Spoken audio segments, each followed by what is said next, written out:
Some folks spend their whole lives waiting for someone to keep just one promise. Hattie Voss had stopped believing in promises the day they buried her husband in the hard clay behind Copper Creek's only church. She'd heard plenty of sweet words from dying men in her makeshift clinic, but words don't mend broken hearts or leaking roofs.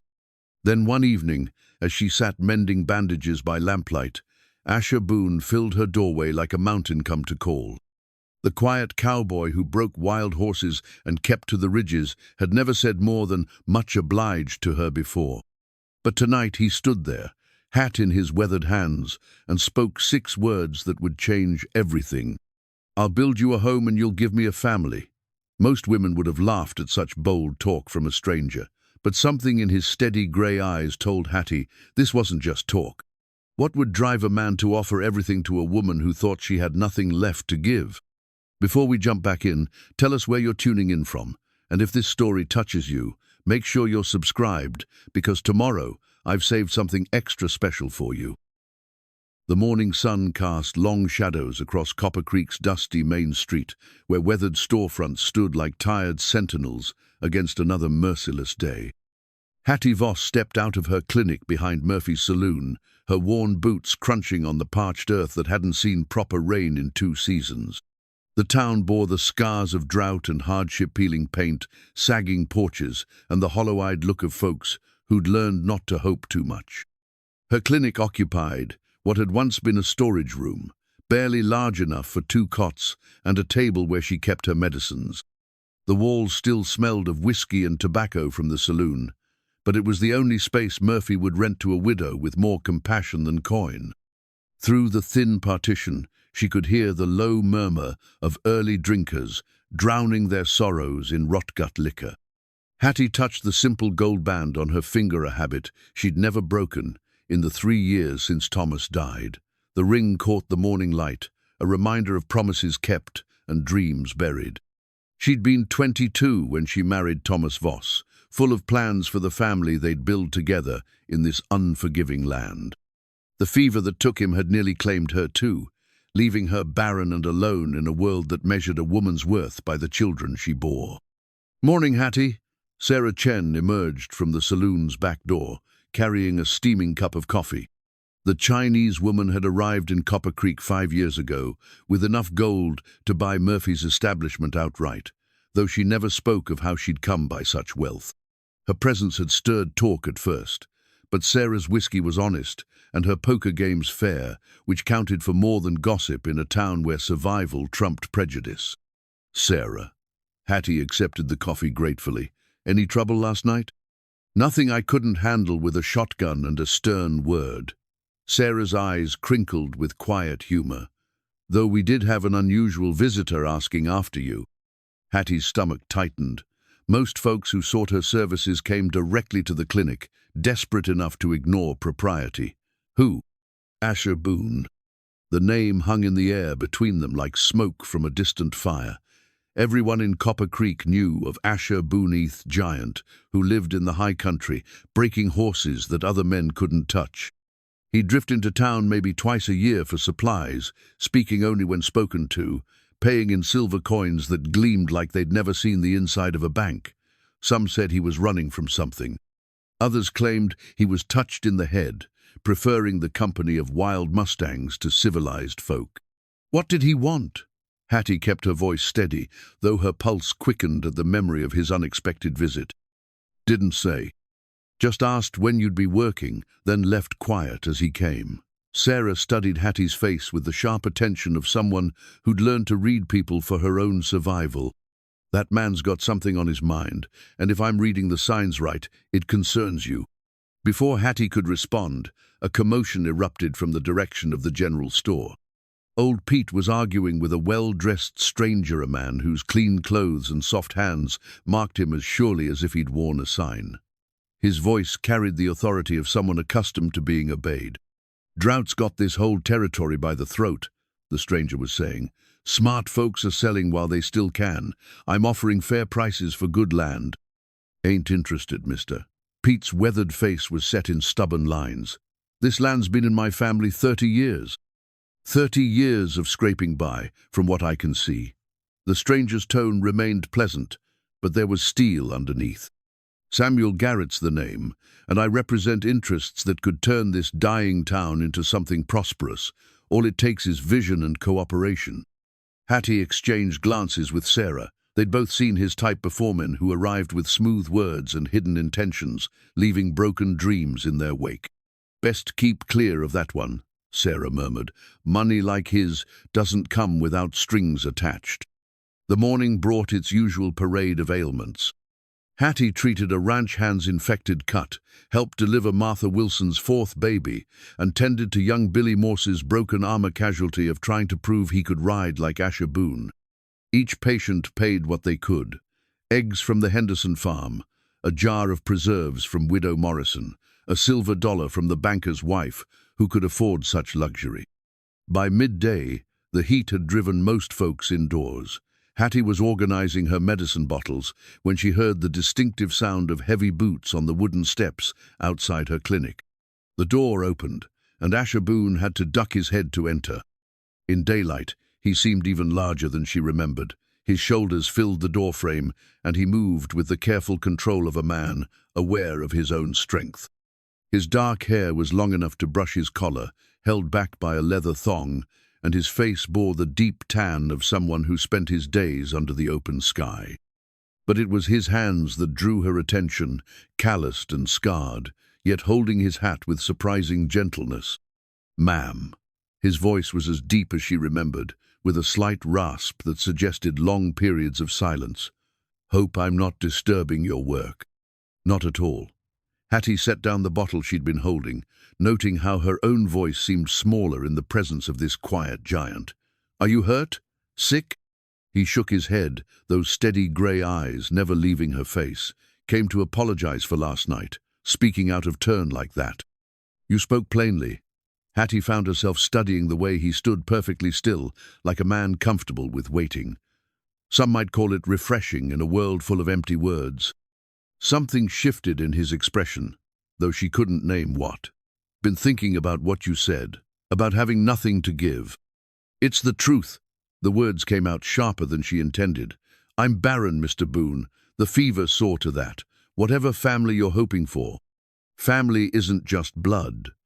He reached into his shirt pocket and pulled out something small, holding it in his palm. It was a wooden horse, no bigger than her thumb, carved with intricate detail. The mane flowed like captured wind, and the eyes held a spark of life that seemed impossible in mere wood. "Made this while I was thinking on your words." Hattie stared at the tiny sculpture, recognizing the skill required to create something so delicate. "It's beautiful. My pa taught me to work with wood when I was knee-high to a grasshopper, said a man's hands should create as well as labor." Asher's thumb traced the horse's mane with unconscious tenderness. "I've been making these for years, up in the high country. Dozens of them, maybe hundreds, carved them and set them aside, telling myself someday I'd have a child to give them to."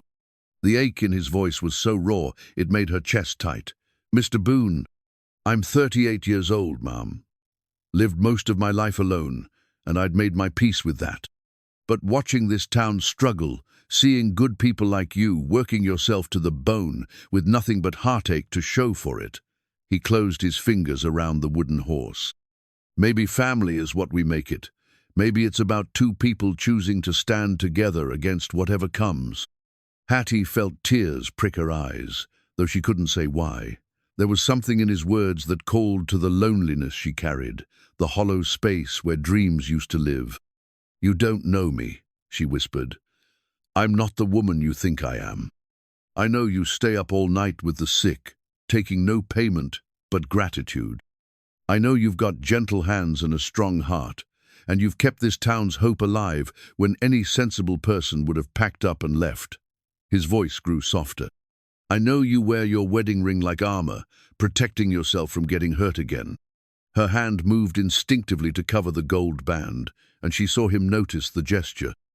"I'm not asking you to forget your husband, Mrs. Voss. A woman who loves that deep is worth waiting for. I'm just asking you to consider that maybe we both deserve something better than being alone." Outside, a dust devil spun down the main street, lifting scraps of paper and dried leaves in its wake.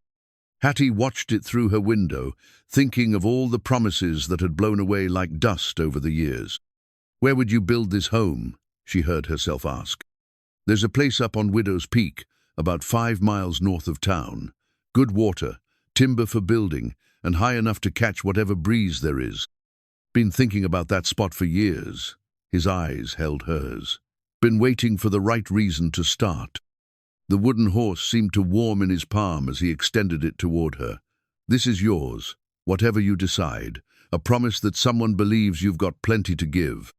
Hattie hesitated, then reached out to take the tiny carving. Their fingers brushed, and she felt the calluses earned by honest work, the strength tempered by careful control. The horse was smooth as silk, worn by the oils from his hands during its creation. "Thank you," she managed. Asher nodded and settled his hat back on his head.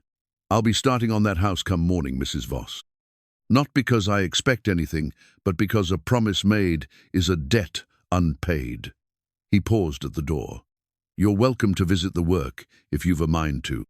See what kind of home a man builds when he's got something worth building for." After he left, Hattie sat in her empty clinic, turning the wooden horse over in her hands. She could see the hours of patient work in every curve, the love carved into something meant to be given away. For the first time in 3 years, she allowed herself to imagine what it might feel like to believe in promises again. Outside, the sun beat down on Copper Creek's dusty streets, but something had shifted in the oppressive heat. Change was coming, as inevitable as the seasons, and Hattie Voss found herself caught between the safety of solitude and the terrifying possibility of hope. 3 days after Asher's visit, Hattie found herself riding the old mare she kept behind the clinic toward Widow's Peak. She told herself she was simply taking advantage of the cooler morning air, but the wooden horse in her pocket seemed to pulse with each step of the journey. The trail wound upward through scrub oak and juniper, past weathered rock formations that had stood sentinel over the valley for countless years. As she crested the final ridge, Hattie pulled up short. Below her, in a natural clearing sheltered by tall pines, Asher Boone was laying the foundation of a house. He'd chosen his spot well. A spring bubbled up from between the rocks, feeding a small creek that would provide fresh water year-round. The clearing faced east to catch the morning sun, while the surrounding trees would offer shade during the brutal afternoon heat. It was the kind of place that spoke of home in ways that had nothing to do with walls and roofs. Asher looked up from his work, sweat gleaming on his broad shoulders. He'd stripped down to his undershirt and work pants, revealing arms corded with muscle from years of handling wild horses. A pile of carefully cut stones lay beside him, each one fitted with the precision of someone who understood that a foundation must be built to last. "Mrs. Voss," he straightened, reaching for his shirt. "Didn't expect to see you up this way. I wanted to see what kind of foundation a man builds for his promises." Hattie dismounted, tying her mare to a nearby pine. The land deed lay weighted down by a stone on a makeshift tabler of planks stretched between 2 stumps. She could see Asher's name written in careful script, along with coordinates and boundaries that made this dream legally his. "Figured I'd start with the important parts." Asher gestured to the stonework. "Foundation's got to be solid, or nothing built on it will stand. Learned that from my father, and he learned it from his." Hattie walked closer, admiring the precise fit of the stones. "How long will it take?" "Done right? Most of a year, working alone." He knelt back down, positioning another foundation stone. "Could go faster with help, but I'm not rushing this. A home built in haste is likely to fall in the first strong wind." The sound of approaching hoofbeats interrupted them. Samuel Garrett rode into the clearing on a fine bay horse, flanked by 2 men whose guns rode loose in their holsters. His smile was pleasant enough, but it didn't reach his eyes. "Well now, this is quite the enterprise." Garrett dismounted, his gaze taking in the foundation work and the land deed. "Asher Boone, isn't it? I've heard interesting things about you." "Mr. Garrett." Asher's voice remained level, but Hattie noticed how his hand moved closer to the hammer at his belt. This is private property. Of course, of course. I'm not here to cause trouble. Garrett's attention shifted to Hattie. Mrs. Voss, a pleasure to see you again. I trust you're well. Something in his tone made her skin crawl. Well enough. Excellent. I was just telling Mr. Boone here that I'm always interested in acquiring promising land in this area. This particular parcel Widow's Peak has quite a history. What kind of history? Hattie asked, though part of her didn't want to know. Garrett's smile widened. Why, it's where the Apache used to send their war parties before raiding the valley. Some say the spirits of dead warriors still walk these ridges at night. Of course, that's just superstition. The real concern is the practical matter of water rights and grazing access. Water rights are clear on the deed, Asher said quietly, surveyed and recorded proper. Deeds can be challenged, my friend, especially when there are questions about the original survey. Garrett pulled out a folded paper from his coat. I've had my own surveyors take a look, and there seem to be some discrepancies. Nothing that couldn't be resolved amicably, of course. Hattie felt a chill that had nothing to do with the mountain air. She'd seen this pattern before men like Garrett used legal complications the way others used guns, wearing down their targets until surrender seemed easier than fighting. The survey's accurate, Asher said. Had it verified by the territorial office before I bought the land. Territorial offices make mistakes. Clerks can be careless. Records can be misfiled. Garrett's tone remained conversational, but there was steel underneath. I'd hate to see you invest all this work in a foundation that might not be yours to build on. One of Garrett's men, a lean scarecrow with dead eyes, let his coat fall open to reveal a silver-plated revolver. The gesture seemed casual, but Hattie caught the deliberate intent. On the other hand, Garrett continued, I'm prepared to offer fair compensation for your trouble. Say, twice what you paid for the land. You could buy a nice spread somewhere else, start fresh, without all these legal complications. Asher straightened to his full height, and suddenly the clearing seemed smaller. Appreciate the offer, but I'm not selling. Think carefully, Mr. Boone. This territory can be dangerous for a man living alone. Accidents happen, fires start. Sometimes good foundations crack under unexpected pressure. Garrett's pleasant mask slipped just enough to reveal the predator beneath. I'd hate for something unfortunate to befall such impressive work. The threat hung in the air like gunpowder smoke. Hattie's hand moved instinctively to her medical bag, as if she could somehow treat the violence that seemed to be brewing. I'll keep that in mind, Asher said. His voice remained calm, but Hattie could see the tension in his shoulders. Garrett remounted his horse, his men following suit. I do hope you'll reconsider, Mr. Boone, for everyone's sake. His gaze lingered on Hattie. Mrs.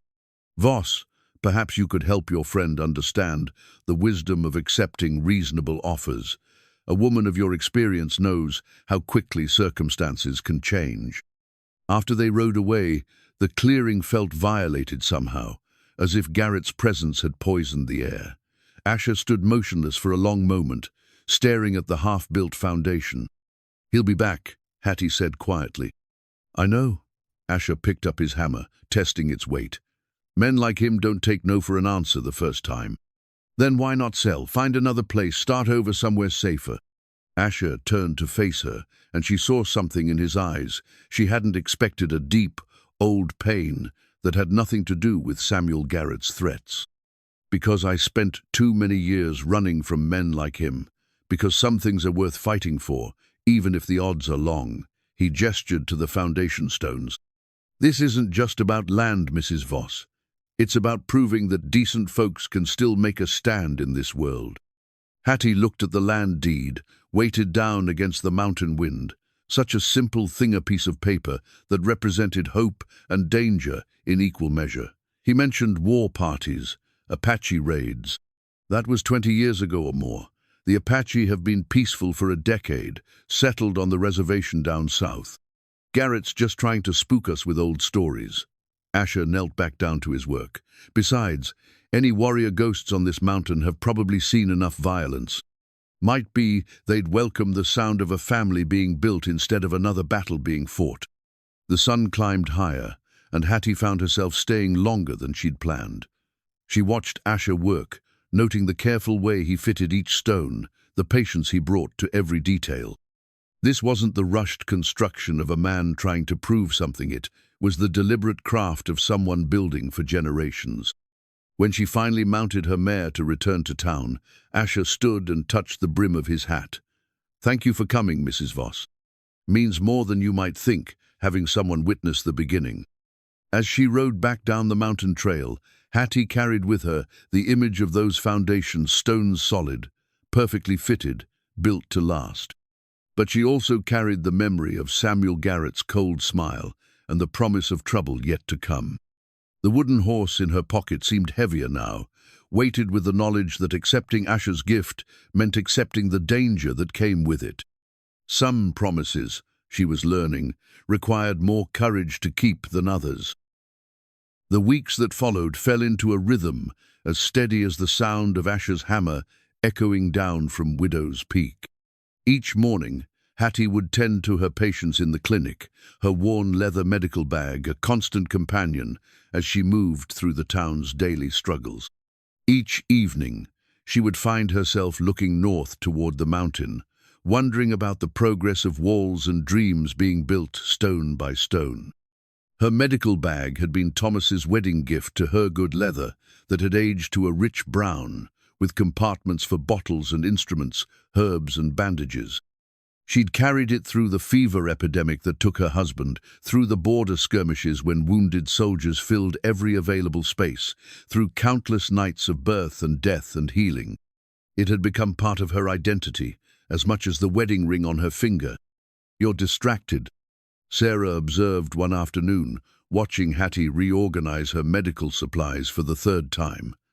"That bag's been sorted more times than a gambler's deck this week." "I'm being thorough." Hattie didn't look up from the bottles of laudanum and carbolic acid she was arranging. "Organization saves lives." "Uh-huh." Sarah poured herself a cup of coffee from the pot she kept warm on the small stove. "And it has nothing to do with a certain cowboy who's been bringing you wildflowers every few days." Hattie's hands stilled. It was true Asher had taken to leaving small bouquets by her clinic door. Mountain lupine, Indian paintbrush, wild roses that somehow survived in the harsh landscape. Never with a note, never with fanfare, just quiet gifts that brightened her austere workspace.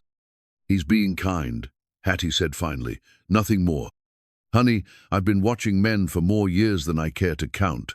That's not kindness, that's courting, the slow, patient kind that means he's serious about his intentions." Before Hattie could respond, commotion erupted from the street outside. Through her window, she could see a crowd gathering around Tucker Samuel Garrett's lean gunmanars. He nailed something to the post outside the general store. "What's he doing?" Sarah moved to peer over Hattie's shoulder. Tucker stepped back, revealing a legal notice printed on official paper. Even from a distance, the words "Survey Dispute" and "Territorial Court" were clearly visible. "He's making it official," Hattie breathed. "Garrett's challenging Asher's deed." They hurried outside, joining the cluster of townspeople reading the notice. The legal language was dense and intimidating, but the meaning was clear. Samuel Garrett was claiming prior rights to the land on Widow's Peak, based on what he alleged were errors in the original territorial survey. "That's a load of bull," muttered Pete from the general store. "That land's been available for purchase for 5 years. If Garrett had a claim, why wait until now?" Tucker's dead eyes fixed on the old man. "Mr. Garrett don't appreciate having his legal rights questioned by folks who ain't qualified to understand such matters. I understand claim, jumping when I see it." Pete shot back, his weathered face flushed with anger. Tucker's hand moved to his gun-butter casual gesture that sent most of the crowd stepping backward. Only Pete held his ground, trembling with righteous fury, but refusing to retreat. "That's enough." Hattie stepped between them, her medical bag clutched in both hands. "Tucker, if you've got business in this town, conduct it peacefully. Pete, there's no sense in getting shot over legal papers." Tucker studied her with those flat, emotionless eyes. "You'd be the widow woman who's been keeping company with Boone. I'm the woman who tends this town's wounds. Don't make me add you to the list of people who need doctoring. Something flickered in Tucker's expression, not fear, but a cold calculation. Might want to be careful about the company you keep, lady. Some associations ain't healthy in these parts. After Tucker rode away, the crowd dispersed with the nervous energy of people who'd seen trouble coming but couldn't do anything to stop it. Hattie remained by the notice, reading it more carefully. The legal language was designed to confuse, but the timeline was clear. Garrett was demanding a new survey, claiming the territorial records were fraudulent, and asking the court to void Asher's deed pending resolution. "How long does something like this take?" Sarah asked, reading over her shoulder. "Months, maybe longer, and that's if it ever gets heard." Hattie folded the notice, her mind racing. Garrett doesn't need to win in court. He just needs to tie Asher up in legal proceedings long enough to make him give up. "What will you tell him?" Hattie looked up toward Widow's Peak, where she could just make out the distant smoke from Asher's cooking fire. "The truth. And then I suppose we'll see what kind of man he really is when the pressure's on." The ride up the mountain felt longer than usual, weighted by the legal notice in her saddlebag. She found Asher working on the frame of what would become the house's main room. The walls were taking shape, solid timber construction, with careful joints that spoke of skill, passed down through generations. He'd made remarkable progress for a man working alone. "Mrs. Voss." He set down his saw and wiped sweat from his forehead. "Didn't expect you today. We need to talk." She dismounted and pulled out the folded notice. Garrett made his move. Asher read the document in silence, his expression growing darker with each paragraph. When he finished, he folded it carefully and handed it back to her. "Well," he said quietly, "figured it was coming. That's all. That's your response?" Hattie couldn't keep the frustration out of her voice. "He's trying to steal your land through legal trickery, and you're just going to accept it." "I'm going to fight it, but I'm not going to pretend this changes anything." Asher gestured to the half-built house. "This foundation is solid. These walls are straight and true. Whatever Garrett does with his lawyers and his paperwork doesn't change the fact that this place is meant to be a home. But if you lose, then I'll have spent a year building something beautiful instead of sitting on my hands worrying about what might happen." His grey eyes met hers. "Mrs. Voss, I've learned that you can't live your life based on other people's threats. Sometimes you just have to do what's right and trust that things will work out." Hattie stared at him, this man who faced legal ruin with the same calm determination he brought to fitting timber joints. Most people would be furious or scared. "Oh, I'm both of those things. But fury and fear don't build houses or win court cases." Asher picked up a piece of lumber, running his hands along its surface to check for flaws. "My father used to say that a man's character shows clearest when the storm clouds gather. Anyone can be brave when the sun's shining. What if Garrett doesn't limit himself to legal challenges? Tucker made it clear they're willing to use other methods. Then we'll deal with that when it comes. But I won't let the threat of violence stop me from building something good." He looked at her, and she saw something vulnerable in his expression. "Unless you think I should. If being associated with me puts you in danger." "I didn't say that." "You didn't have to. It's written all over your face." Asher set down the lumber and faced her fully. "I meant what I said about building you a home, Mrs. Voss. But I won't hold you to anything that might bring you harm. If you want to step back, protect yourself." "Stop." The word came out sharper than she intended. Hattie took a breath, trying to organize thoughts that seemed as scattered as leaves in a dust devil. "I'm not afraid of Samuel Garrett or his hired guns. I've lived through worse than him." "Then what is it?" Hattie looked at the house taking shape around them, at the careful craftsmanship that spoke of love and hope and permanence. "I'm afraid of believing this is real. I'm afraid of letting myself want something this much again." The honesty of her words surprised her. She'd meant to discuss legal strategies and safety precautions, not bare her soul to this quiet giant who built dreams from timber and stone. "Want is dangerous," Asher agreed. "Want makes you vulnerable, but it also makes you alive." He moved closer, and she could smell the clean scent of pine sap and honest sweat. "I've been dead inside for a long time, Mrs. Voss. working with my hands, keeping to myself, telling myself that was enough. Then I saw you in that clinic, working yourself to the bone for people who couldn't pay you properly. And I remembered what it felt like to want something worth fighting for. His words hit her like a physical blow, so raw and honest that she had to look away.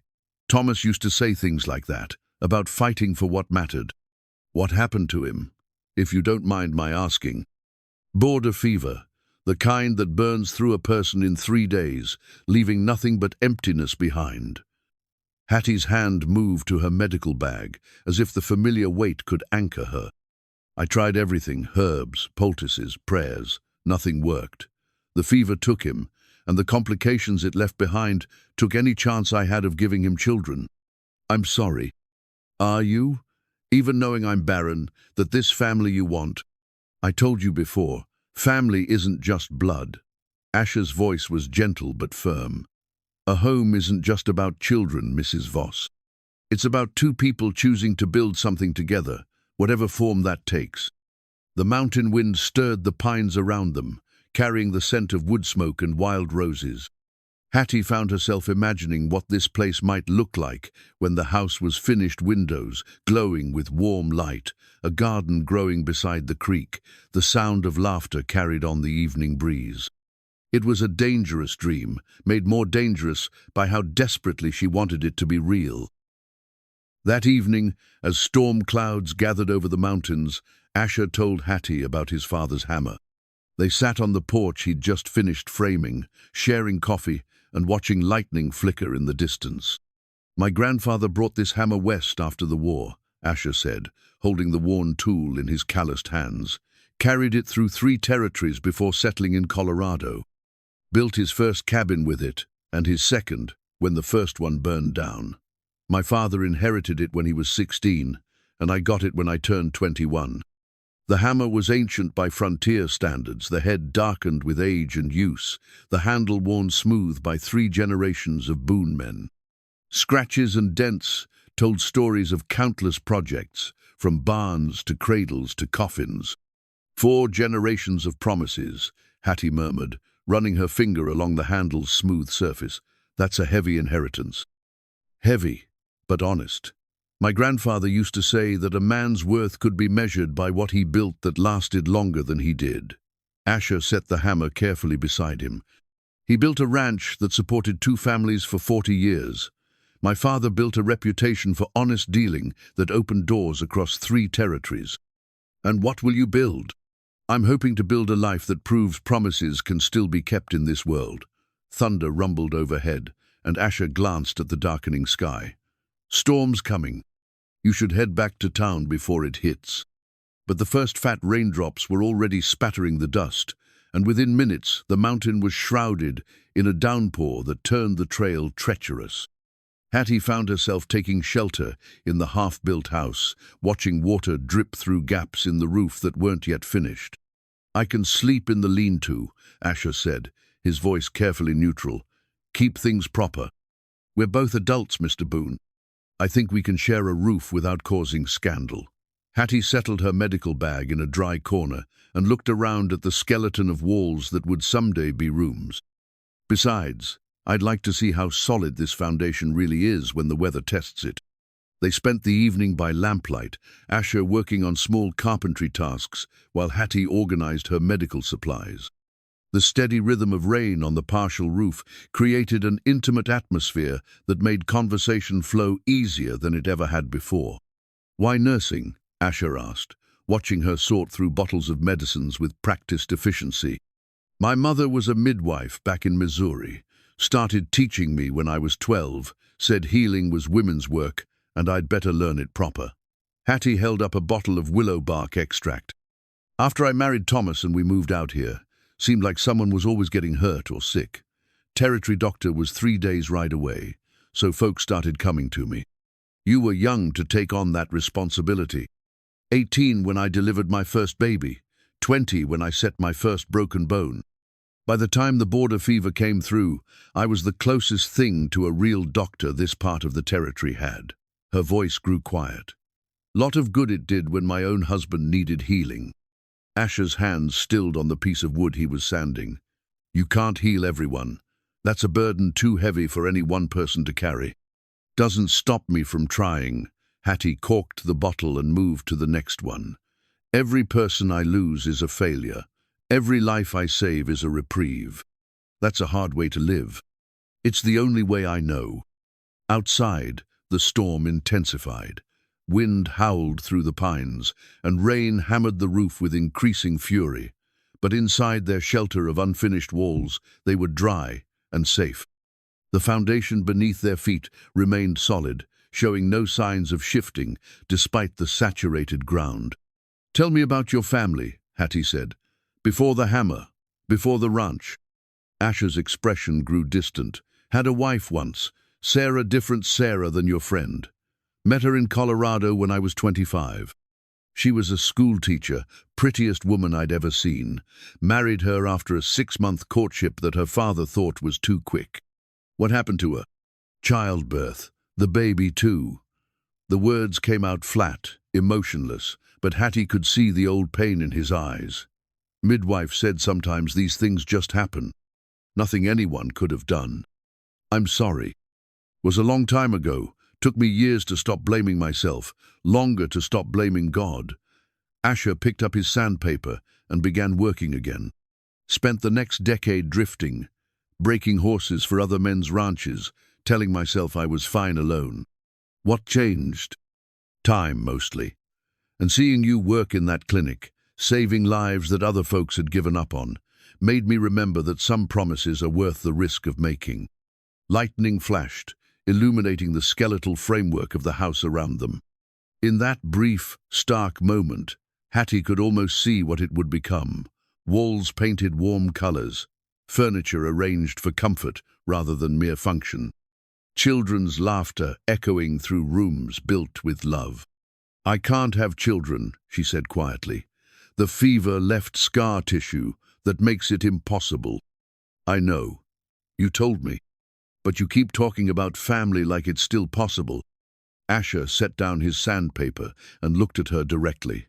"Mrs. Voss, this territory is full of orphaned children. Kids whose parents died in Indian raids, or from fever, or just from the hardness of frontier life. Most of them grow up wild, fending for themselves, learning to survive instead of learning to live.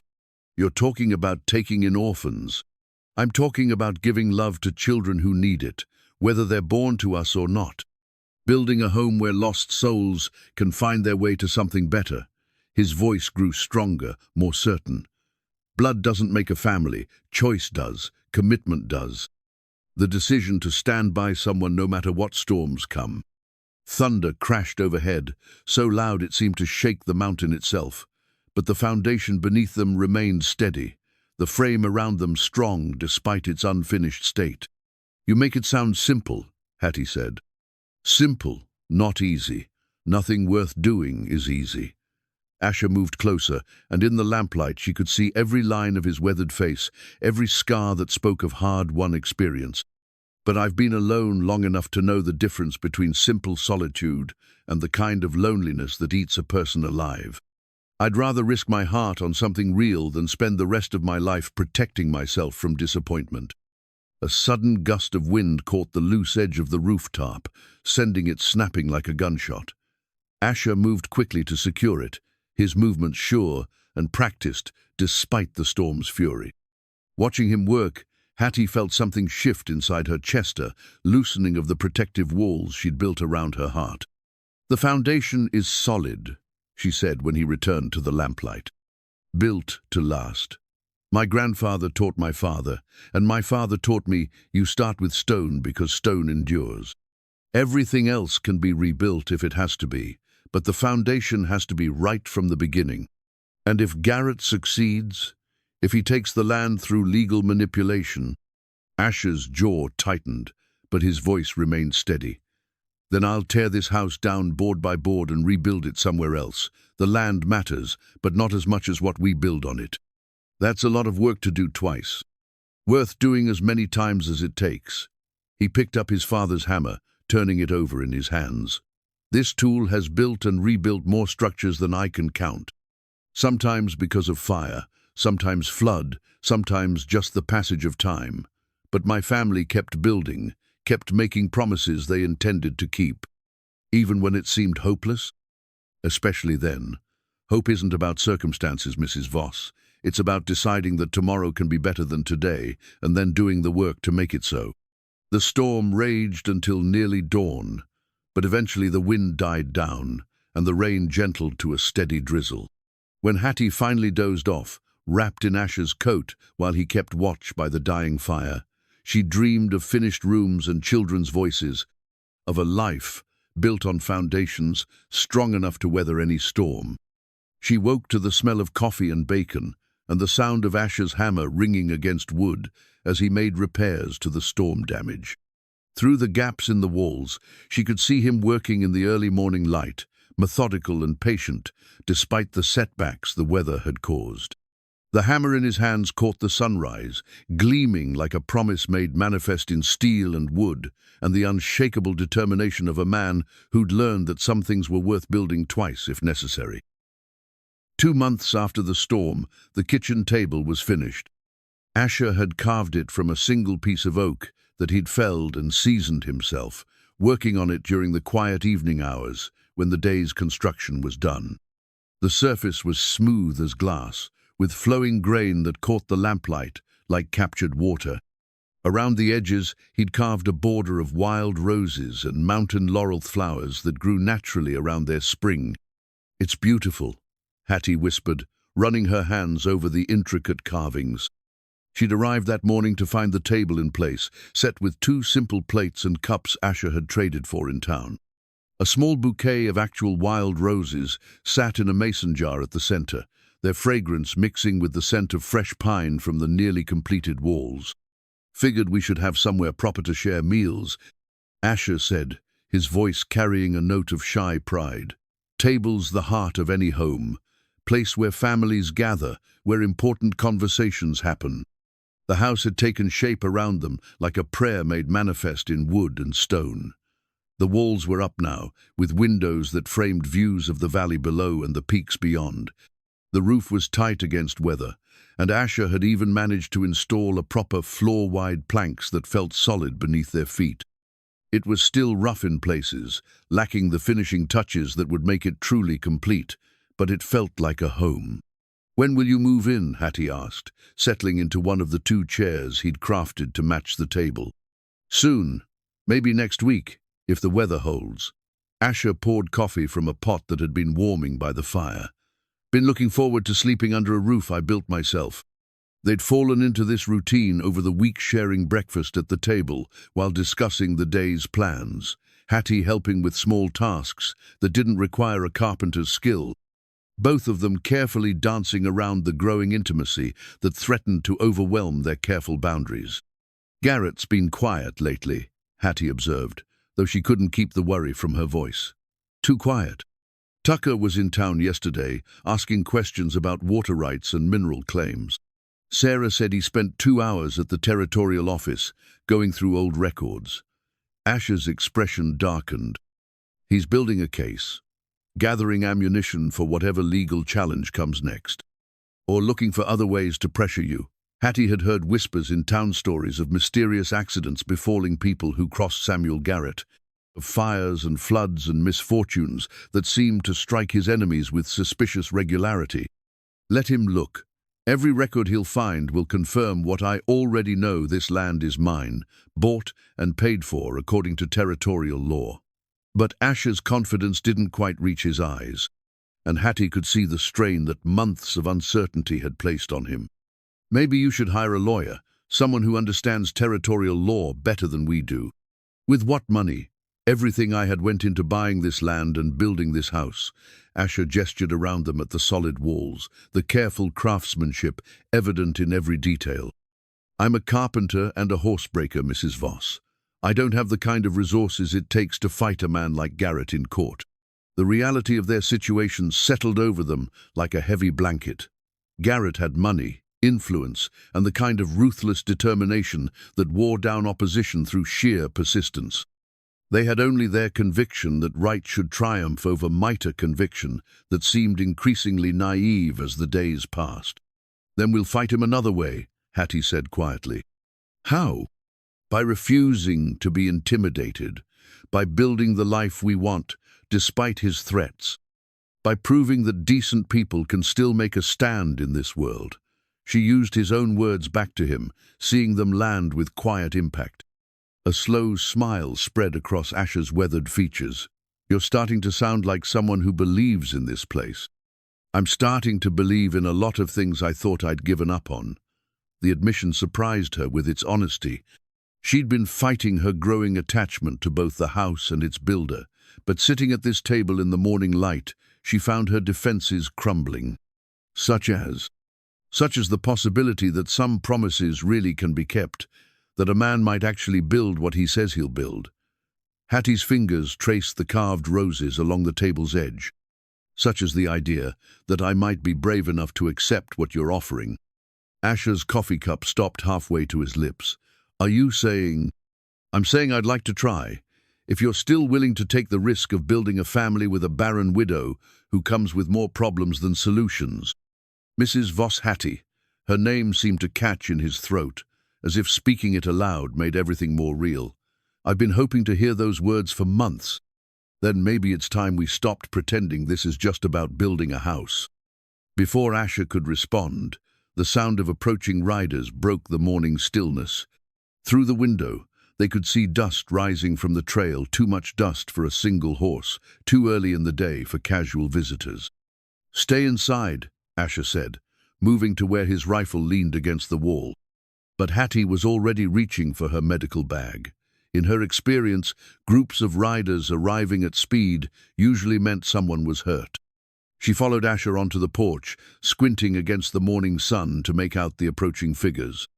It was Pete from the general store, riding hard with two other men Hattie recognized from town. Even at a distance, she could see blood on Pete's shirt and the way he swayed in his saddle. What happened? Asher called out as they pulled up in the yard. Garrett's men, Pete gasped, sliding down from his horse with obvious pain. Came to the store this morning, said I owed back taxes on my property. When I showed them my receipts, they said the territorial office had made errors, that I needed to pay again or face seizure.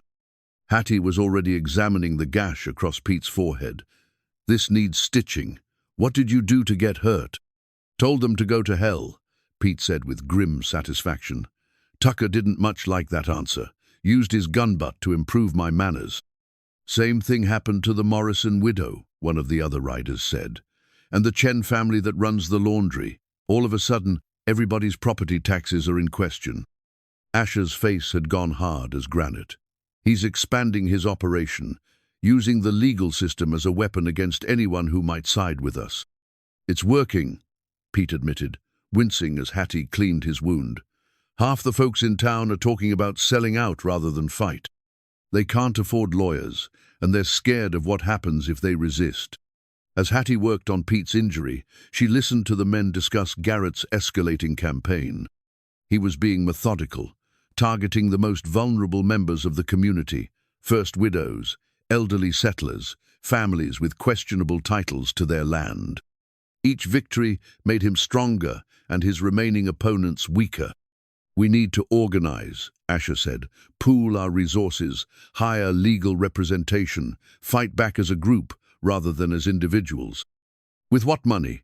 Pete's voice was bitter. Most of us are barely scraping by as it is. Garrett knows that, which is why he's pushing now. Then we fight without lawyers. Territorial law is clear about property rights and due process. If we document everything, keep careful records. You're talking about taking on a man who has the territorial governor in his pocket. One of the riders interrupted. Garrett doesn't just have money. He has connections, influence, the kind of power that makes law meaningless. The conversation continued around the kitchen table as Hattie finished treating Pete's wound, but she could hear the defeat creeping into their voices. Good people, worn down by circumstances beyond their control, facing an enemy with resources they couldn't match. After the men left, she and Asher sat in heavy silence. The morning's promise had been shattered by the reality of their situation. Garrett wasn't just threatening their individual dreams, she was dismantling the entire community, piece by piece. Maybe I should sell, Asher said finally. Take his offer. Use the money to start over somewhere else. At least that way, the rest of you wouldn't be caught in the crossfire. Is that what you want? Hattie's voice was steady, but her heart was pounding. What I want doesn't matter if keeping it destroys innocent people. It matters to me. She reached across the table, covering his hand with hers. This morning, I told you I was ready to try building something together. That offer wasn't conditional on everything being easy. Asher's fingers closed around hers, and she could feel the calluses earned by months of honest labor. It's not just about us anymore. Garrett's using our situation to hurt other people. Then we make sure those people aren't facing him alone. Hattie's mind was already working through possibilities. Sarah has connections throughout the territory. Pete has been here longer than anyone he knows who to trust, who might help. The Morrison widow has 3 grown sons who've been looking for a fight since their father died. You're talking about open resistance. I'm talking about what you said before, proving that decent people can still make a stand. Hattie squeezed his hand. This table, this house, what we're building here, it's not just about us. It's about showing that ordinary folks can still choose to build instead of tear down, to create instead of destroy.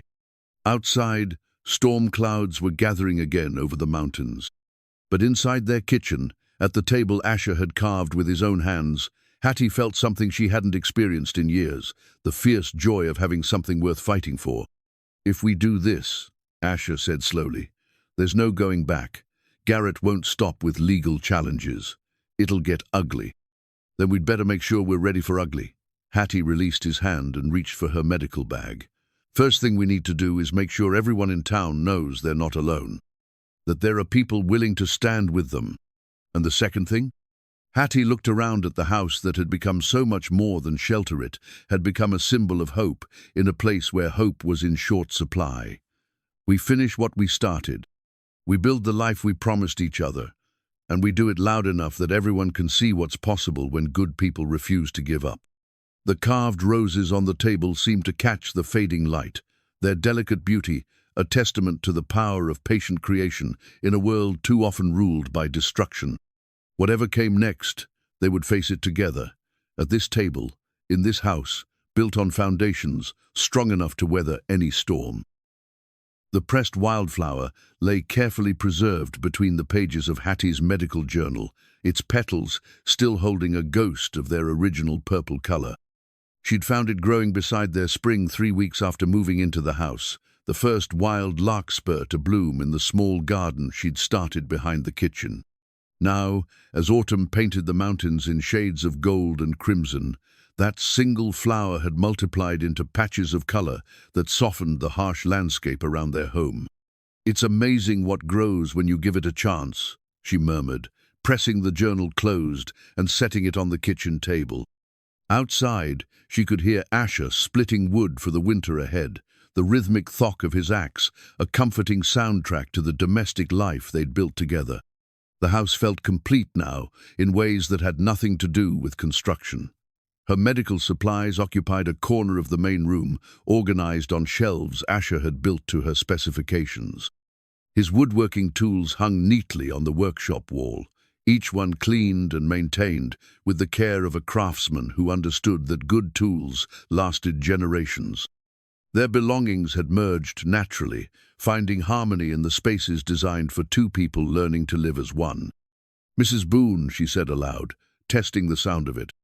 They'd been married by Reverend Matthews in a simple ceremony attended by half the town, with Sarah serving as matron of honor and Pete giving her away in place of the father she'd lost years ago. The wedding had been more than a personal celebration. It had been a statement of faith in the future, a declaration that some dreams were worth the risk of believing in. The sound of approaching horses interrupted her reverie. These days, any unexpected visitor made her pulse quicken, but she recognized the easy gait of familiar mounts. Sarah rode into the yard with young Billy Morse, both of them grinning with the kind of excitement that suggested good news. "Hattie," Sarah called out as she dismounted, "you'll want to hear this." Asher emerged from the woodshed, axe still in hand, as they gathered on the porch.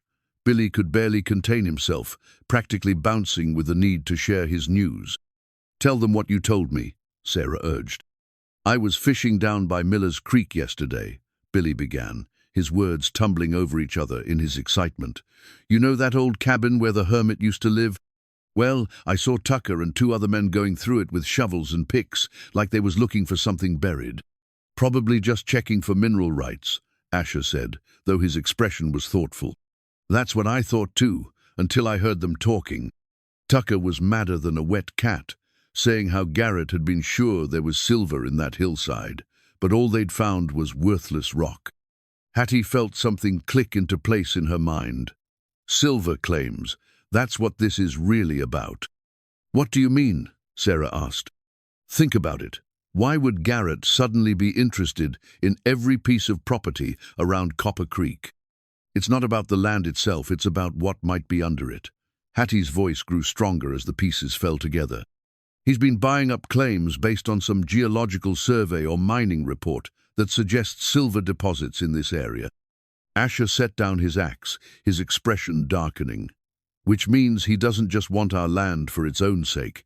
He needs it to complete some larger plan." "But if there's no silver," Billy said, confusion evident in his young voice, "why keep pushing?" "Because he's already invested too much to back down now," Sarah answered grimly. "Men like Garrett don't admit they've made mistakes. They double down, hoping to recoup their losses." That evening, as they sat by the fire discussing the implications of Billy's discovery, Hattie found herself studying her husband's profile. The months of uncertainty had etched new lines around his eyes, but they'd also revealed a core of strength she was still learning to trust. "What are you thinking?" Asher asked, noticing her scrutiny. "I'm thinking about that flower," she said, touching the journal where the pressed larkspur lay hidden. "How it grew in ground that seemed too harsh to support anything beautiful. And I'm thinking that maybe we've been approaching this all wrong. Instead of just trying to protect what we have, maybe we should be planting seeds for what comes next." Asher turned to face her fully. "What kind of seeds?" "The kind that grow into community, into something bigger than any one person can tear down." Hattie's voice gathered confidence as the idea took shape.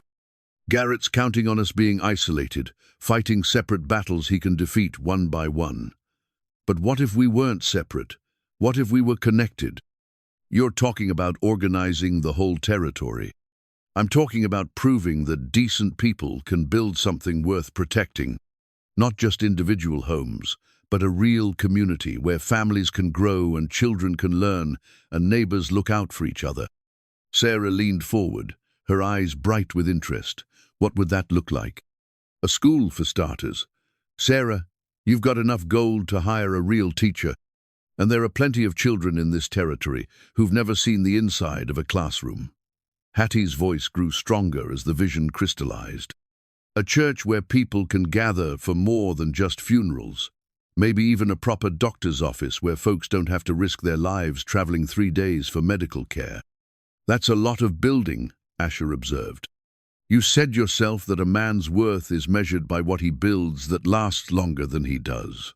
Well, what lasts longer than community? What's stronger than people who've chosen to stand together?"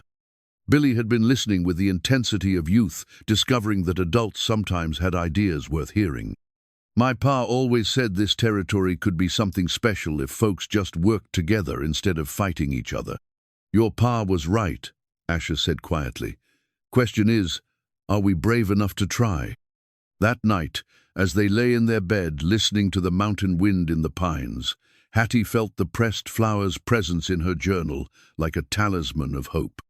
Such a small thing, a single bloom in hostile ground, but it had proven that life could flourish where it seemed impossible. "Asher? When you said you'd build me a home, did you know it would turn into this?" His arm tightened around her. "I knew it would be an adventure, didn't know it would be a revolution." "Are you sorry? Sorry for finding the love of my life? Sorry for discovering that a quiet widow has the heart of a warrior?" His chuckle rumbled through his chest. "The only thing I'm sorry about is that it took me so long to find you." Outside their window, the first snow of the season began to fall. dusting the garden where wild flowers had proven that beauty could grow in the most unlikely places. Tomorrow would bring new challenges, new battles to fight in their war against those who would tear down rather than build up. But tonight, in the house built with his hands and filled with her dreams, they had each other and the beginning of something larger than themselves, something worth fighting for, something that might just be strong enough to last. The faded photograph fell from Ash's coat pocket as Hattie was hanging it by the fire to dry after his return from town. The image was cracked and yellowed with age, but she could clearly make out two young men standing beside a mining camp, their arms around each other's shoulders like brothers. One was unmistakably Asher, perhaps 15 years younger, his face unmarked by the weathering of hard years. The other was Samuel Garrett. "What is this?" Hattie asked when Asher returned from tending the horses. The blood drained from his face when he saw what she held. For a long moment, he stood frozen in the doorway, his grey eyes reflecting a pain so deep it made her chest ache. "Where did you find that?" "It fell from your coat." Hattie's voice was steady, but her mind was racing. "Asher, who is this man with you?" He closed the door carefully, hung up his hat with deliberate precision, and sat heavily at their kitchen table. The photograph lay between them like an accusation. "That's Samuel Garrett," he said finally, "taken about 16 years ago at a silver mine in Colorado. You knew him before all this?" "I knew him." Asher's voice was barely above a whisper. "We were partners, business partners, and I thought friends." The revelation hit Hattie like a physical blow. Everything about their situation suddenly looked different, viewed through the lens of this hidden connection. Partners in what? The mine, the Celestial Star claim, up near Leadville. We'd found a rich vein of silver ore, worked it for 2 years, made more money than either of us had ever dreamed of. Asher's hands clenched into fists on the table. I was married then. To my Sarah, we had a little house near the mine, and she was expecting our first child. What happened? Garrett got greedy, started cutting corners on safety, pushing the miners harder, ignoring structural problems in the deeper shafts. I tried to talk to him, told him we were making enough money to do things right, but he wanted more. Asher's voice grew harder. Said I was soft, that Sarah had made me weak. Hattie could see where this was leading, and her heart began to race. The mine collapsed. Part of it, the section where the Chinese workers were digging Garrett, said they were expendable, that their lives were worth less than white men's. I tried to stop him from sending them down that shaft, but he overruled me. Asher's hands trembled slightly. 12 men died that day, crushed under tons of rock, because my partner decided their safety wasn't worth the cost of proper timber supports. And Sarah was visiting the mine that day, bringing lunch to the workers the way she always did. She believed in treating people decently, no matter what color their skin was. Tears gathered in Asher's eyes. The collapse triggered a cave, in the main shaft. Sarah and 3 other women were trapped. The horror of it settled over Hattie like a shroud. You couldn't save them. By the time we dug them out, it was too late. Sarah was alive when we found her, but barely. She lived long enough to... His voice cracked. She died in my arms along with our unborn child. I'm so sorry. Garrett didn't even attend the funeral. Sold his share of the mine and disappeared with the money while I was still burying my wife. Asher picked up the photograph, staring at the image of his younger, more trusting self. Left me with debts I couldn't pay and a reputation destroyed by association with his crimes. Hattie felt pieces clicking into Plessegli pieces that changed everything she thought she understood about their situation. That's why you came here. You followed him. I spent 10 years tracking him, learning about his business dealings, his methods, his weaknesses. He's been doing this for years, using legal manipulation and intimidation to steal property from people who can't fight back. Asher's voice grew cold. The man who destroyed my life has built his fortune on destroying others. And you chose this land specifically to draw him out. The mineral survey report suggested silver deposits throughout this area. I knew if I settled here, started building something permanent, it would get his attention eventually. Asher looked at her with haunted eyes. I've been planning this confrontation for a decade, Hattie. Everything I've done since coming to Copper Creek has been leading up to it. The words hit her like separate physical blows. Everything, their meeting, his proposal, the house, their marriage, all of it, had been part of some elaborate plan for revenge. Including me? No. The word came out sharp, desperate. You were never part of the plan. I came here intending to face Garrett alone, to make him pay for what he did to Sarah and those miners. But then I met you, and you decided I'd make good bait. Hattie's voice was bitter as the taste in her mouth. A way to make him believe you were really settling down, really vulnerable. That's not true, isn't it? Think about it from his perspective. Lone man building a house might be a threat, but a man building a home for his wife. That's someone with something to lose. Someone who can be threatened and intimidated and eventually broken. Asher reached across the table toward her, but she pulled away. The betrayal was so complete, so devastating that she couldn't bear his touch. I love you, he said desperately. Whatever else you believe, believe that. I love you more than I ever loved Sarah, more than I thought possible after losing her. Do you? Or do you love the idea of me, the grieving widow who fits so perfectly into your plan for revenge? Hattie, please. How long were you going to wait before telling me the truth? Until after Garrett was dead? Until after you'd used our marriage to destroy him the way he destroyed your first family? She stood abruptly, the chair scraping against the wooden floor. Or were you planning never to tell me at all? I was going to tell you everything, after it was over, after Garrett couldn't hurt anyone else. After you'd gotten what you wanted, you mean. Hattie moved toward her medical bag, her movements sharp and mechanical. Well, congratulations, Asher. Your plan worked perfectly. You've made yourself vulnerable enough to draw him in, and you've given him the perfect target to use against you. Where are you going? Back to town, back to my clinic, back to my real life, instead of this fantasy you built around your need for revenge. She shouldered her bag, avoiding his eyes. You wanted to use me as bait? Fine. But I won't stay here and wait for the trap to spring. Hattie, if you leave now. What? You'll lose your advantage? Your cover will be blown? She turned back to face him, and the pain in her eyes was terrible to see. I spent 3 years learning to live without believing in promises, Asher. You made me believe again, made me think that maybe, finally, someone was offering me something real. But this was never real, was it?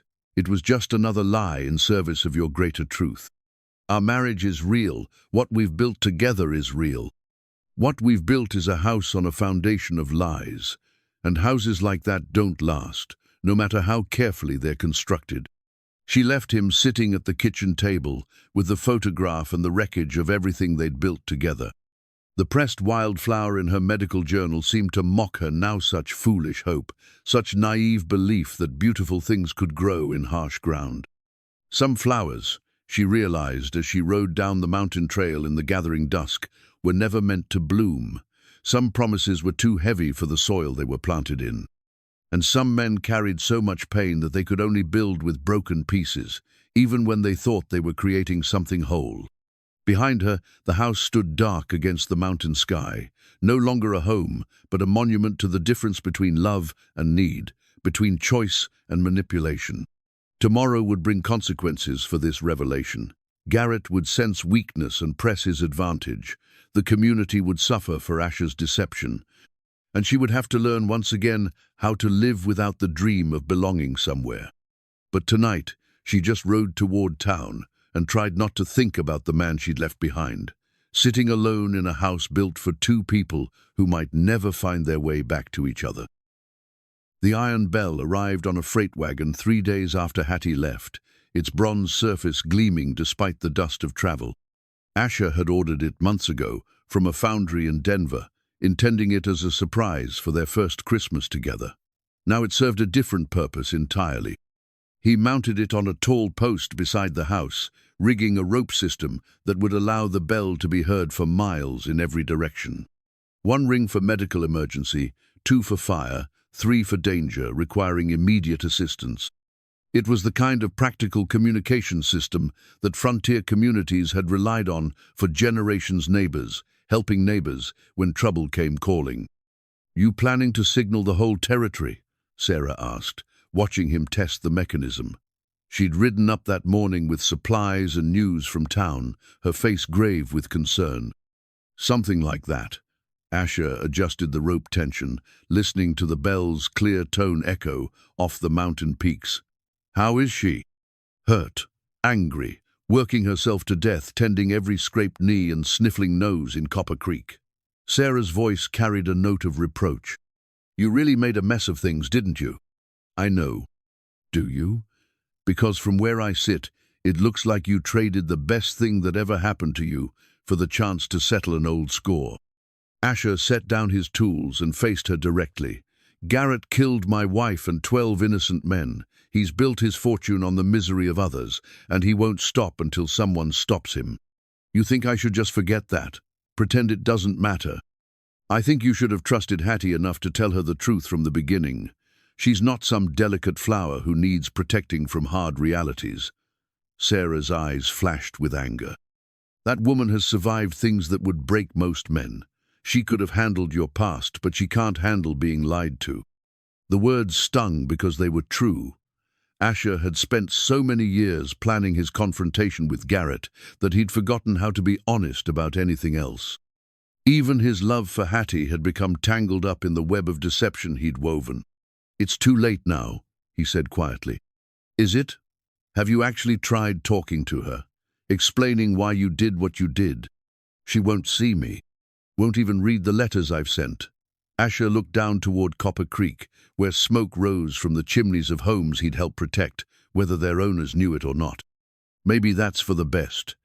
Garrett's planning something big, I can feel it. The longer she stays away from me, the safer she'll be." "You think he'll come here?" "I know he will.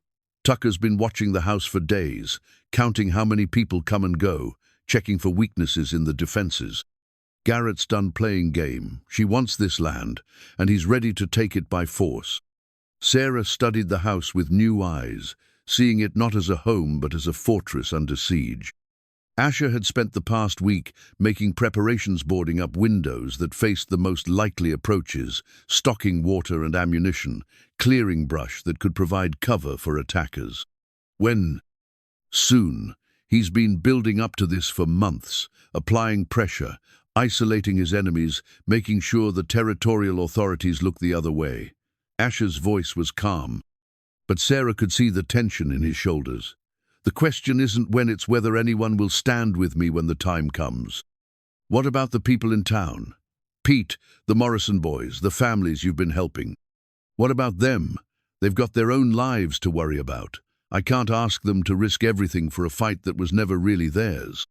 "The hell, it isn't their fight." Sarah's voice carried the steel that had helped her survive in a world that didn't welcome Chinese women in frontier business.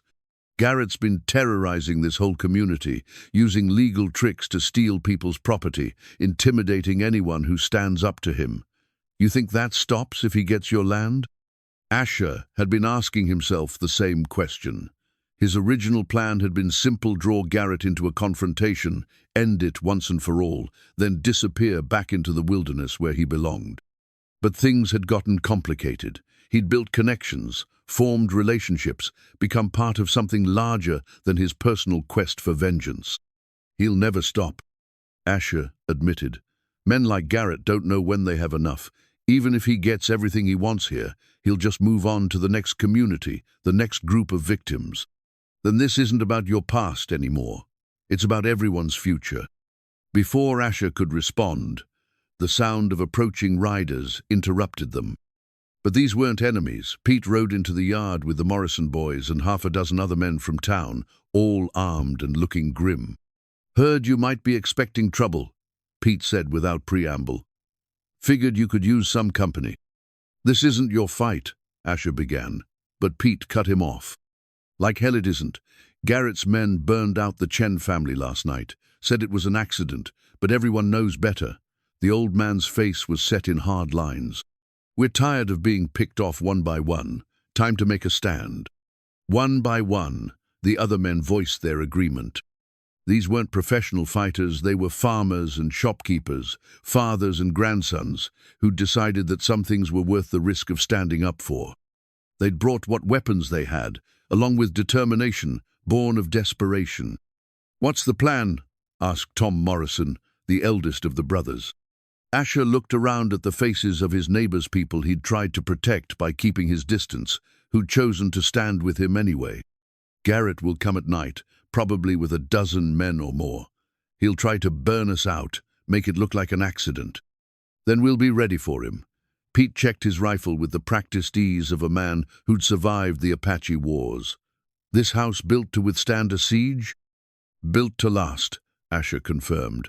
"Stone foundation, thick walls, multiple firing positions, and the bell can summon help from 20 miles away if we need it." "What about Hattie?" Sarah asked quietly. "When Garrett doesn't find her here, he'll look for her in town." The thought had been haunting Asher for days. Garrett was ruthless enough to target innocent people to get what he wanted, and Hattie's medical work made her vulnerable to anyone who wanted to hurt him. "She'll be safe at the clinic," he said, though he didn't sound convinced. "Garrett won't risk attacking someone the whole community depends on." "Won't he?" Sarah's voice was skeptical. "This is the man who trapped 12 miners to save money on safety equipment. You think he draws the line at hurting women?" Before anyone could answer, young Billy Morse came racing up the trail on his horse, his face flushed with exertion and fear. "They got her," he gasped, sliding down from his saddle. "Garrett's men took Mrs. Hattie right out of her clinic. Tucker said to tell you if you want her back alive, you'll meet them at the old mining camp by Miller's Creek, sunset. Come alone, or she dies." The words hit Asher like physical blows. Everything he'd feared, everything he'd tried to prevent by keeping his distance, had happened anyway. Garrett had found the one thing that could force him to abandon all strategy, all caution, all hope of protecting the people who'd chosen to stand with him. "It's a trap," Pete said unnecessarily. "Of course it's a trap." Asher was already moving toward his rifle, his mind calculating distances and timing. "But I can't leave her with him." "You go to that mining camp alone. You're both dead," Tom Morrison pointed out. "Garrett's not planning to honor any deals." "Then what do you suggest?" Sarah stepped forward, her expression thoughtful. "Who says you have to go alone? Billy, how many men did Garrett have with him? Maybe 8, 9? Hard to tell for sure. And how many of us are here?" Pete did a quick count. 11, counting Asher. "Then we've got a fighting chance, if we're smart about it." Sarah looked around at the assembled men. "Garrett's expecting Asher to show up desperate and alone. What if we give him something different?" "What do you mean?" "I mean we make him think he's won, then show him how wrong he is." Sarah's smile was sharp as a blade. "That bell of yours carries a long way, doesn't it? Far enough to reach the territorial marshal's office in Silverton." Asher felt hope stir in his chest for the first time since Hattie had walked out. "You're thinking of bringing in the law?" "I'm thinking of bringing in everything we've got. Every favor owed, every connection made, every person in this territory who's tired of letting men like Garrett run roughshod over decent folks." Sarah looked around at the circle of grim faces. Hattie was right about building community. Maybe it's time to see if what we've built is strong enough to fight back. As the sun began its descent toward the western peaks, they finalized their plans. It was desperate, risky, and dependent on precise timing and no small amount of luck. But it was also the first time in 10 years that Asher felt like he was fighting for something larger than his own pain. The bell stood ready to send its message across the mountains, calling together everyone who believed that some things were worth defending. Tomorrow would bring either vindication or disaster, but tonight they would stand together against the darkness that threatened to consume everything they'd built. In the distance, storm clouds gathered over Miller's Creek, where an old mining camp waited to host a confrontation that would determine the future of everyone who called Copper Creek home. The old mining camp at Miller's Creek looked like a monument to broken dreams in the dying light. Abandoned shacks leaned against each other for support, their windows dark and empty as dead eyes. Rusted equipment lay scattered between the building saw carts with missing wheels, broken sluice boxes, the skeletal remains of a stamp mill that would never process silver again. Asher approached on foot, his hands visible and empty, playing the role of a desperate man willing to trade everything for the woman he loved. Behind him, hidden in the brush and rocks, his allies waited for the signal that would bring this long game to its conclusion. "You're late." Samuel Garrett emerged from the largest shack, his appearance as immaculate as always despite the desolate surroundings. His silver-headed cane caught the last rays of sunlight, and his smile held the cold satisfaction of a man who believed he'd finally won. "Where is she?" Asher kept his voice steady, though every instinct screamed at him to charge forward and tear the place apart until he found Hattie. "Safe for now, though I must say she has quite the tongue on her. Been giving my men an education in frontier profanity." Garrett's amusement was genuine, which somehow made it more disturbing. "She's remarkable, really. I can see why you chose her for your little charade. This isn't about her. She's not part of our history, isn't she? Come now, Asher. Did you really think I wouldn't recognize the pattern, the grieving widower, the remote property, the careful courtship of a vulnerable woman?" Garrett stepped closer, his voice dropping to a conversational tone. "You always were predictable. Even back in Colorado, you telegraphed your moves long before you made them." Tucker appeared in the doorway behind Garrett, his dead eyes scanning the surrounding rocks for signs of an ambush. Two more gunmen flanked the building, their weapons ready but not yet raised. They were professionals. Asher realized not the local toughs Garrett usually employed, but experienced killers who knew their business. "I came alone, like you asked," Asher said. "Now let her go. In due time. First, we need to settle our accounts." Garrett pulled something from his coata-folded document that looked official and legal. "Deed, transfer. Sign it, and your wife goes free. Refuse, and well, accidents happen in places like this. And if I sign, what guarantee do I have that you'll keep your word?" Garrett's laugh was genuinely amused. "The same guarantee I gave those Chinese miners in Colorado. The same promise I made to your first wife when she asked me to shore up that shaft." His expression hardened. "None at all." The casual admission hit Asher like a physical blow. Even knowing what Garrett was capable of, hearing him speak so callously about Sarah's death ignited a rage that threatened to overwhelm all strategic thinking. "You killed her deliberately." "I killed her economically. There's a difference." Garrett began walking in a slow circle around Asher, like a predator sizing up wounded prey. "Structural supports cost money. Safety protocols slow down production. Your wife's bleeding heart was bad for business. She was bringing food to workers, acting with human decency.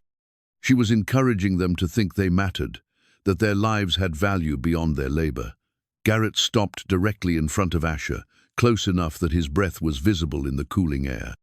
"Sentiment like that is poison in a mining operation. Had to be stopped." Hidden in his belongings back at the house, wrapped carefully in oiled cloth, was Hattie's mother's quilt. Asher had found it among his first wife's possessions after the mine collapse, somehow preserved when everything else had been destroyed. He'd carried it for 16 years, a reminder of the life that had been stolen from him and the debts that remained unpaid.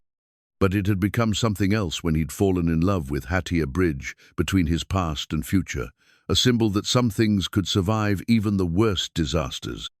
He'd planned to give it to her for their first Christmas together, along with the story of how love could endure beyond death. Now, facing the man who'd destroyed his first family, Asher felt the weight of that quilt like a promise he'd failed to keep. "Where is she?" he asked again. "Sign the deed first." "Let me see her first." Garrett considered this, then nodded to Tucker. The gunman disappeared into the shack and emerged moments later, half dragging Hattie between him and another man. Even in the fading light, Asher could see the bruises on her face and the defiant set of her shoulders. "Let her go," Asher called out. "I'm fine," Hattie replied, her voice carrying clearly across the camp. "Don't give him anything. Whatever he's promised, he's lying." Spirited woman, Garrett observed. Reminds me of your first wife, actually. Same stubborn refusal to accept reality. He pulled out a pocket watch, checking the time with theatrical precision. You have 30 seconds to sign, or Tucker will demonstrate what happens to women who don't know their place. Tucker's hand moved to his gun, and Asher saw the casual way he prepared to commit murder. This wasn't about land or money anymore, it was about power, about proving that men like Garrett could take whatever they wanted from whoever they pleased. All right, Asher said, reaching for the document. But I want to tell her something first. In case this goes badly. How touching. Make it quick. Asher raised his voice, projecting it toward the shack where Hattie waited under guard. The quilt is in the chest by our bed. Your mother's quilt, the one you thought was lost. I've been saving it for Christmas. To anyone listening, it sounded like a dying man's last gift to his wife. But Hattie's eyes widened with understanding. The quilt was the signal they'd arranged the code that would tell their allies the enemy positions and timing. Thank you, she called back, and her voice carried love and forgiveness that made his chest tight with emotion. Garrett was growing impatient. Enough sentiment. Sign the paper. Asher took the pen Garrett offered, bending over the makeshift table that had been set up for this transaction. The deed transfer was comprehensive or not, just his property, but everything he owned, everything he'd built. His signature would make Samuel Garrett the legal owner of their home, their dreams, their future. There's just one problem with your plan, Asher said, straightening without signing. Which is? You assumed I came here to save her. Asher stepped back from the table, his hand moving toward the gun he'd kept concealed. But she never needed saving. We came here to finish this. The first ring of the iron bell echoed across the mountains, its clear tone cutting through the evening air like a sword. Before the echoes faded, it rang again and again. 3 rings. Danger requiring immediate assistance. Garrett's expression shifted from smug satisfaction to confused alarm as the sound of approaching horses began to filter through the gathering darkness. Not just a few riders, but mania thunder of hoofbeats that spoke of half the territory converging on Miller's Creek. You brought an army, Garrett breathed. I brought a community. People who are tired of being afraid, tired of letting men like you steal their futures. Asher's voice carried across the camp, loud enough for everyone to hear. Turns out that when you give decent folks something worth fighting for, they'll fight. Tucker was already drawing his weapon, but the sound of rifles being cocked from the surrounding rocks made him freeze. The professional gunmen Garrett had brought began to realize they were surrounded, outnumbered, and caught in a carefully planned ambush. This isn't over, Garrett snarled, reaching for his own gun. Yes, Asher replied, drawing faster than a man his size should have been able to move. It is. The gunfight erupted with the sudden violence of a mountain storm. Tucker's shot went wide as Pete's rifle barked from the rocks above, sending the killer diving for cover behind an overturned ore cart. Garrett's men scattered like startled wolves, seeking whatever protection the abandoned mining equipment could provide. But this wasn't the desperate last stand Garrett had planned for. Hidden riflemen opened fire from carefully chosen positions, their shots coordinated and deadly. Tom Morrison and his brothers had circled around to block the only escape route, while Sarah and young Billy controlled the high ground that overlooked the entire camp. In the chaos, Hattie broke free from her guards, using skills learned from years of dealing with difficult patients to disable the man holding her left arm. A swift kick to the knee and an elbow to the solar plexus sent him sprawling, giving her the opening she needed to reach the cover of a fallen timber. "Hattie!" Asher called out, pinned down behind the makeshift table as bullets splintered the wood around him. "I'm alive!" she shouted back, pressing herself against the log as gunfire erupted overhead. "Finish this!" Garrett had taken refuge in the main shack, his silver-headed cane abandoned in the dirt as he fired through a broken window. His face was twisted with rage and something approaching panic, the expression of a man who'd built his life on controlling others, suddenly finding himself powerless. "This is madness," he screamed over the gunfire. "I'm a legitimate businessman. I have legal rights." "So did those miners in Colorado," Asher replied, working his way closer under cover of the sustained fire from his allies. "So did my wife." Tucker made a desperate break for the horses tied behind the shack, but Sarah's rifle found him before he'd gone 10 steps. He pitched forward into the dust, his gun spinning away into the darkness. One by one, Garrett's professional killers fell or surrendered, overwhelmed by the coordinated attack of people fighting to protect their homes. When the shooting finally stopped, an eerie silence settled over the mining camp. Smoke drifted from gun barrels and small fires started by muzzle flashes. The smell of gunpowder mixed with the pine-scented mountain air, creating an atmosphere that was both acrid and clean.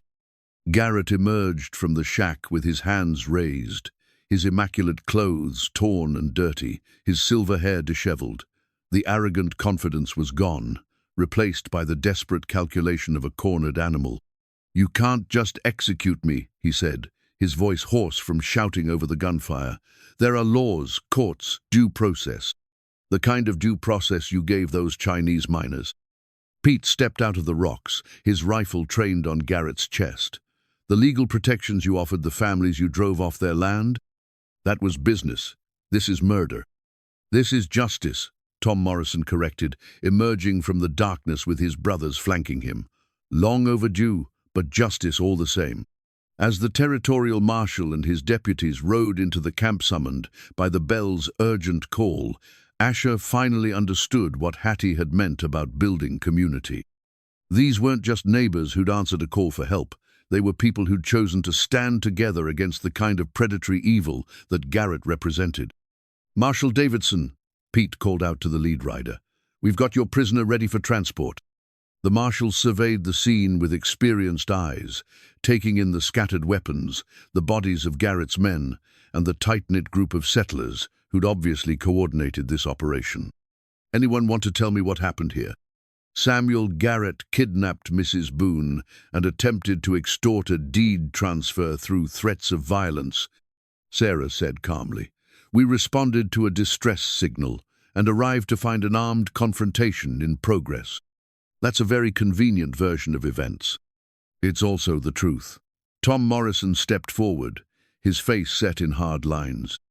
"We've got a dozen witnesses, physical evidence of the kidnapping, and legal documents proving Garrett's been using fraudulent surveys to steal property throughout the territory." As the marshal's deputies secured Garrett and began gathering evidence, Asher finally reached Hattie. She was sitting on the fallen timber, checking herself for injuries with the methodical precision of someone accustomed to medical emergencies. "Are you hurt?" he asked, kneeling beside her. "Bruised, scared, but alive." She looked up at him, and he could see tears mixing with the dirt on her face. "I heard what you said to Garrett, about Sarah, about the mine. I should have told you everything from the beginning." "Yes, you should have, but I understand why you didn't." Her hand found his, fingers intertwining with familiar warmth. "I was so angry about the deception that I couldn't see past it to the pain underneath." "You had every right to be angry. I used you, even if that wasn't my intention." "Did you? Or did you fall in love despite yourself, and then not know how to reconcile that with your need for justice?" Hattie's voice was gentle, understanding in a way that made his chest tight. "Sometimes the heart wants what it wants, regardless of our plans." Before Asher could respond, she reached into her coat and pulled out something wrapped in soft cloth. "I brought this for you," she said, unfolding the fabric to reveal a simple wooden ring. "I carved it myself, from a piece of the oak table you made for our kitchen." The ring was beautiful in its simplicity, smooth and perfectly round, with tiny carved roses that echoed the pattern on their table. It was clearly the work of someone unused to woodworking, but the love invested in every careful cut was unmistakable. "I realized something while I was sitting in that clinic, feeling sorry for myself," Hattie continued. "Marriage isn't about perfect honesty from the beginning. It's about choosing to be honest going forward, even when it's hard, especially when it's hard." Asher took the ring with trembling hands, overwhelmed by the gesture and what it represented. Are you saying? I'm saying I want to try again. Really try this time, with all the truth between us and all the community around us. She gestured toward their friends and neighbors who were helping the marshal document Garrett's crimes. We built something here, Asher. Something bigger than just the two of us. Something worth fighting for. What about forgiveness? What about trust? What about love? Hattie smiled, and it was like sunrise after the longest night. Love covers a multitude of sins, if we let it. And I choose to let it. As Asher slipped the wooden ring onto his finger beside his original wedding band, he felt the weight of 16 years of pain and anger finally begin to lift. The past couldn't be changed, but the future was still theirs to build together, with truth and with the support of a community that had proven itself stronger than any one man's evil. In the distance, the iron bell stood silent on its post, its message delivered and its purpose fulfilled. Tomorrow, they would return to the house on Widow's Peak and begin the work of healing, of building a life based on choice rather than revenge. Tonight, surrounded by friends under a sky full of stars, they had each other and the promise of something better than either had dared to hope for alone. Spring came early to Widow's Peak that year, as if the mountain itself was celebrating the end of winter and the promise of new growth. Hattie stood in the doorway of their rebuilt kitchen, watching Asher carve toys for the 3 children who now called their house home Jenny, orphaned when fever took her parents, Michael, whose family had died in a wagon accident, and little Tom, found wandering the territory after Apache raiders destroyed his settlement. The small wooden horse he was finishing would join the dozens of others that filled a special chest in the children's room. Each toy was unique, carved with the patient love of a man who'd finally found the family he'd been meant to create. Not the family of blood he'd once imagined, but something richer and more complex, a chosen family built on love rather than obligation. Papa Asher, Jenny called from the kitchen table where she was practicing her letters. At 7, she was the eldest of their children, and she'd appointed herself teacher and protector of the younger ones. Can you help me with this word? Asher set down his carving and moved to look over her shoulder. That's community, little one. It means people who choose to take care of each other. Like us? Exactly like us. The house had been rebuilt after a kitchen fire the previous fall, not Garrett's doing, but a simple accident that could have been devastating if not for the community they'd helped create. Within hours of the bell's urgent summons, neighbors had arrived with water, tools, and helping hands. The damage was repaired within a week, and the new kitchen was even better than the original. That fire had taught them something important about the difference between a house and a home. The building could burn, but what they'd created together, the love, the trust, the network of relationships that connected them to every family in the territory that was fireproof. Mrs. Boone, Michael said, using the formal address he preferred, despite their invitations to call them Mama and Papa. At 5, he was still working through the trauma of losing his birth family, but he'd made remarkable progress. When will the new baby get here? Hattie's hand moved instinctively to her still flat stomach. The pregnancy had been a shock. The doctor in Silverton said that sometimes women who thought they were barren could conceive after years of trying, especially if their bodies had time to heal from old injuries. She and Asher had cried together when they learned the news, overwhelmed by this unexpected gift. Not for months yet, she told Michael. But when the baby comes, we'll need your help taking care of him or her. Or them, little Tom added solemnly. Could be twins. Mrs. Henderson had twins. Asher caught Hattie's eye over the children's heads, his expression mixing joy with wonder. At 42, he'd never expected to experience the anticipation of his own child's birth. At 35, she'd given up hope of ever carrying a baby to term. Now they found themselves planning for a future that included both their chosen children and the biological child growing beneath her heart. Speaking of babies, Hattie said, I need to check on the Morrison family. Mary's due any day now, and first babies can be unpredictable. The medical practice had grown along with the community. Hattie now had a proper clinic in town, complete with modern equipment purchased with fees from grateful patients who could finally afford to pay for quality care. But she still made house calls, still carried her old leather bag, still treated anyone who needed help, regardless of their ability to pay. "Take the children with you," Asher suggested. "They could use the exercise, and Jenny's been wanting to practice her midwifery skills." It had become their routine, involving the children in the work of community, teaching them that helping others wasn't just charity, but the foundation of civilization itself. Jenny had proven particularly gifted at medical work, her small hands gentle with patients and her mind quick to understand treatments.